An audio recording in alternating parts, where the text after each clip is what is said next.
തന്റെ പ്രതാപകാലത്ത് താൻ ഫ്രഞ്ച് ഇതിഹാസ താരം സിനദിൻ സിദാനേക്കാളും മുകളിലായിരുന്നു. മോഡ്രിച്ച്, ക്രൂസ്, സാവി എന്നിവരെക്കാളും മികച്ച താരവും താൻ തന്നെ. പറഞ്ഞത് വേറെ ആരുമല്ല, കൊളംബിയയുടെ സൂപ്പർ താരം ജെയിംസ് റോഡ്രിഗസ് ആണ്.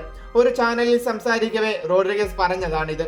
സിദാൻ തന്റെ പ്രൈമിൽ ലോകകപ്പ് നേടി, എന്നാലും മികച്ചത് താനാണ് താരം അഭിപ്രായപ്പെടുന്നു.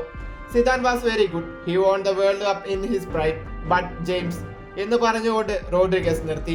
ഭാവിയിൽ ഏറ്റവും മികച്ച താരമായി വരിക ബെല്ലിംഗ്ഹാം ആയിരിക്കുമെന്നും റയൽ മാഡ്രിഡിൽ തന്റെ ആദ്യ സീസണിന് സമാനമായിരുന്നു ബെല്ലിംഗ്ഹാമിന്റേതുമെന്നും ജെയിംസ് പറയുന്നു. ബെല്ലിംഗ്ഹാം ഒരു ബാലൻഡിയോർ നേടുമെന്നും കരുതുന്നു. 2014 റൊണാൾഡോ, മെസ്സി എന്നിവർക്കെല്ലാം പിന്നിൽ 8ാം സ്ഥാനത്താണ് താൻ ഫിനിഷ് ചെയ്തത്. എനിക്ക് ബാലൻഡിയോർ നേടാൻ ഇഷ്ടമായിരുന്നു, പക്ഷേ ചാമ്പ്യൻസ് ലീഗ് പോലുള്ള കിരീടങ്ങൾ നേടുന്നതിൽ ഞാൻ ശ്രദ്ധ കൊടുത്തു, ജെയിംസ് പറഞ്ഞു വെക്കുന്നു. 2014 റയൽ മാഡ്രിഡിലേക്കുള്ള തന്റെ വരവിനെ കുറിച്ചും റോഡ്രിഗസ് വാചാലനായി. 2014 ലോകകപ്പിന്റെ സമയം ജോർജ് മെൻഡസ് റയൽ മാഡ്രിഡിന് തന്നെ ആവശ്യമുണ്ടെന്ന് പറഞ്ഞു. ഏകാഗ്രത കൈവിടരുതെന്നും മെൻഡസ് പറഞ്ഞു. അതിനുശേഷമാണ് ജപ്പാനെതിരെയുള്ള മത്സരം. ആ മാച്ചിൽ ഞാൻ ഗോൾ നേടി, പിന്നീട് ഉറുഗ്വേക്കെതിരെ 2 ഗോളും. അന്ന് മെൻഡസിന്റെ വാക്കുകൾ തനിക്ക് ശക്തി നൽകിയത്. അന്ന് 22 വയസ്സായിരുന്നു. അപ്പോൾ മികച്ച രീതിയിൽ കളിക്കണമെന്ന് ഞാൻ പറഞ്ഞു, അതിനാലാണ് ഗോൾഡൻ ബൂട്ട് ലഭിച്ചത്.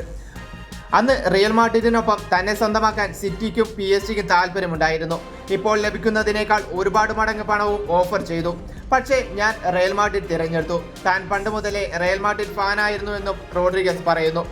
എന്തായാലും ഒരു ഇടവേളയ്ക്ക് ശേഷം കൊളംബിയൻ സ്ക്വാഡിലേക്ക് തിരിച്ചെത്തിയ ജെയിംസ് മികച്ച ഫോമിലാണുള്ളത്. കോപ്പ അമേരിക്കയിൽ മിന്നും പ്രകടനം പുറത്തെടുത്ത ജെയിംസിന്റെ ചിറകിലേറിയായിരുന്നു കൊളംബിയ ഫൈനൽ വരെ എത്തിയത്.